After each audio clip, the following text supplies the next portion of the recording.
Apakah kamu pernah merasakan tidak nyaman dengan sistem kerjamu? Apakah kamu merasakan kurangnya desain interior ketika sedang bekerja? Jadi di sini kami akan menunjukkan kenapa sih kita bisa begitu. Apakah ada yang membahas tentang permasalahan ini? Tentu saja ada. Check it out. Agar mudah dipahami, kami akan menjelaskan terlebih dahulu tentang apa sih ilmu yang membahas tentang permasalahan kenyamanan dalam kerja.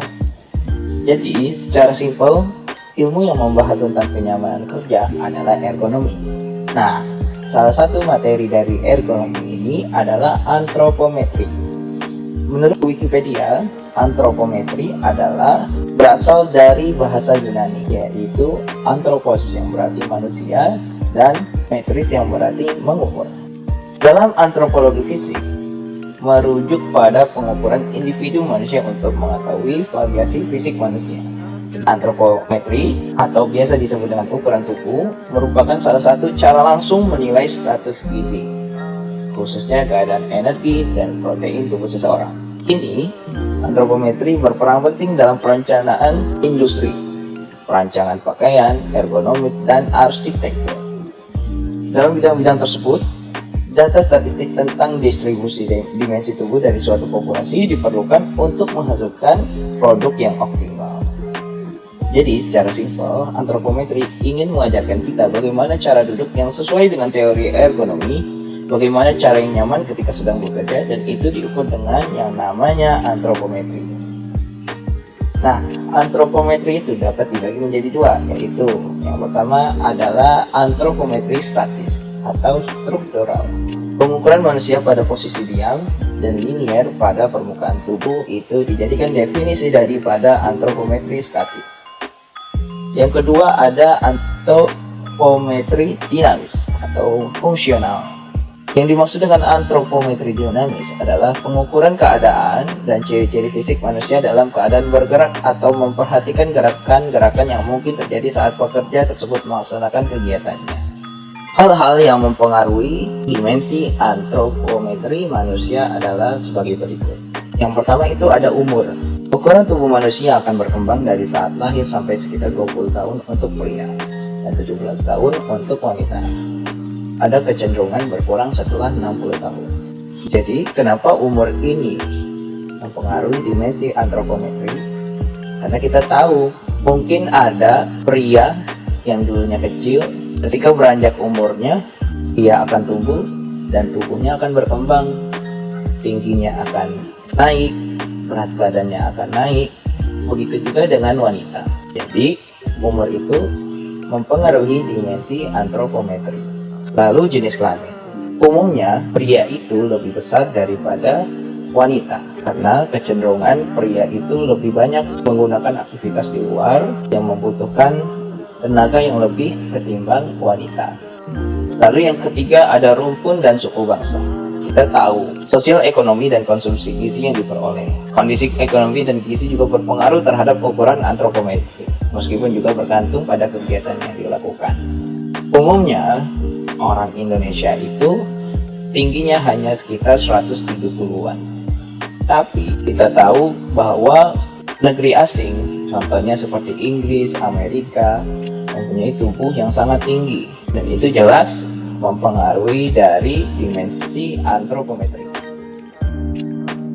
Di sini dalam materi ini kita perlu memahami dulu ya apa itu fisiologi kerja. Jadi fisiologi kerja adalah salah satu cabang ilmu ergonomi yang sangat berfokus terhadap pengukuran energi yang dikeluarkan atau energi yang dikonsumsi oleh manusia. Jadi dalam menjalankan aktivitasnya itu manusia pasti terlebih ya, sering sekali mengeluarkan juga mengkonsumsi energi yang dikeluarkan pada saat kerja seperti itu, pada saat performa kerjanya gitu loh. Jadi di mana performa kerja sepenuhnya tergantung pada manusia yang berfungsi sebagai sumber tenaga atau power ataupun mengendali kerja. Jadi di sini fisiologi kerja itu sangat menekankan akan performa, akan bagaimana konsumsi kerja dan juga konsumsi energi dan juga energi yang dikeluarkan pada saat bekerja itu sendiri, sehingga mempengaruhi performa kerjanya. Nah, dalam kerja fisik terutama atau fisiologi kerja itu sendiri, Konsumsi energi merupakan faktor utama yang dijadikan tolak ukur penentu berat atau ringannya suatu kerjaan. Nah, pengukuran beban kerja fisik merupakan pengukuran beban kerja yang dilakukan secara objektif, di mana sumber data yang diolah merupakan data-data kuantitatif, jadi masih bisa dihitung ya. Bagaimana nanti tuh, jadi nanti kita tuh lebih ke arah ke pengukurannya itu ke dalam denyut jantung, denyut nadi, dan juga konsumsi energi sendiri. Jadi untuk fisiologi kerja sendiri itu sangat menekankan akan bagaimana kita pengeluaran akan energi kita dan juga konsumsi energi kita dalam bekerja, seperti itu sih lebih jelasnya ya intinya. Lanjut, gerakan-gerakan manusia yang dalam bekerja perlu dirancang ya, karena secara ergonomis itu agar tidak menimbulkan terjadinya kecelakaan kerja gitu, agar terjadi keseimbangan juga antara beban tubuh dan juga beban kerja. Sehingga dalam ini perlu adanya desain, redesign, substitusi, modifikasi alat, modifikasi lingkungan kerja. Masing-masing dari 5 ini itu sangat diperlukan dan juga harus bisa diterapkan ya, dikarenakan ini itu sangatlah penting gitu ya, sangatlah penting dalam hal pekerjaan itu sendiri, juga bisa menunjang bagaimana performa kerja itu sendiri. Lalu parameter fisiologi kerja itu sendiri di sini ada 3. Gangguan otot skelet ini bisa digunakan dengan kuesioner Nordic body map dan juga menggunakan elektromagnetograph atau EMG ya. Lalu kelelahan juga bisa jadi parameter. Jadi dapat didata dengan menggunakan kuesioner 30 item, kelelahan umum, Richter test, dan mengukur secara biologikal konsentrasi asam laktat dalam darah, itu termasuk ke dalam otot nantinya. Lalu ini lingkungan kerja, fungsi-fungsi alat yang digunakan untuk mengukur ini biasanya intensitas cahaya, tingkat kebisingan, suhu, kelembapan, lux meter, sound lex meter, non level meter, termometer suhu basah. Biasanya termometer itu sering jadi pengukuran, terutama dalam fisiologi itu sendiri.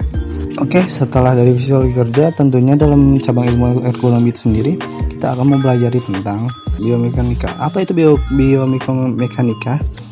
Jadi biomekanika itu merupakan salah satu dari 4 bidang penelitian informasi ergonomi, yakni penelitian tentang kekuatan fisik manusia yang mencangkup kekuatan atau daya fisik manusia ketika bekerja dan mempelajari bagaimana cara kerja serta peralatan harus dirancang agar sesuai dengan kemampuan fisik manusia ketika melakukan aktivitas tersebut. Jadi biomekanika itu sangat menekankan ya bagaimana kita bisa meneliti, dan terutama untuk dalam bekerja itu sendiri ini bisa mencakup kekuatan dan juga daya fisik manusia agar kita bisa menentukan bagaimana alat dan juga cara kerja yang harus dirancang gitu ya, harus dirancang supaya bisa sesuai dengan kemampuan fisik manusia itu sendiri dalam melakukan aktivitas atau pekerjaan itu tersebut. Tubuh manusia sebagai suatu sistem yang terdiri dari elemen-elemen yang berkaitan dengan dan terhubung satu sama lain ya. Lalu struktur tubuh manusia ini ya yang sangat ditekankan dalam biomekanika itu sendiri. Ada tulang atau bones bahasa Inggrisnya ya, atau sebutannya sambungan joints, atau jaringan penghubung connective tissue, dan juga otot muscle. Lalu gerakan-gerakan manusia dalam bekerja perlu dirancang secara ergonomis agar tidak menimbulkan mudah lelah atau nyeri, agar terjadi keseimbangan antara beban tubuh dengan beban kerja. Selanjutnya adalah beban kerja mental. Beban kerja mental adalah tingkatan attentional resource yang diperlukan untuk memenuhi kriteria performansi objektif maupun subjektif dari suatu pekerjaan. Beban kerja yang berlebihan dapat mengakibatkan terjadinya stres kerja. Stres kerja adalah kejadian-kejadian di sekitar kerja yang merupakan bahaya atau ancaman, seperti rasa takut, cemas, rasa bersalah, marah, sedih, dan lain-lain. Dan hal ini menimbulkan stres kerja yang disebabkan oleh beban kerja yang diterima melampaui batas-batas kemampuan pekerja dan berlangsung dalam waktu yang relatif lama pada situasi dan kondisi tertentu.